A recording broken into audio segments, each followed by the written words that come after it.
শুক্রবার শুরু হলো স্টুডিও 21 গ্যালারিতে কনফ্রন্টেশন শীর্ষক 8 জন তরুণ তরুণীর পরীক্ষামূলক শিল্প চর্চার এক প্রদর্শনী।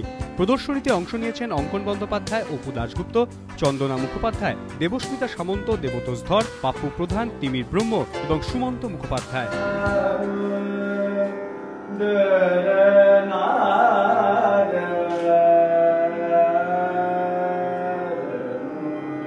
এই শোয়ের title confrontation, conflict of ideas and images. আমাদের ভাবনা এবং দৃশ্য এই দুটোকে যে মিলিউ যখন ঘটে তখন একটা অদ্ভুত বৈচিত্র্য তৈরি হয়, যেটা কোনোটার সাথেই মানে অ্যাকচুয়ালি মেলে না। So that shortlist or that amalgamation is what we portrayed for this show.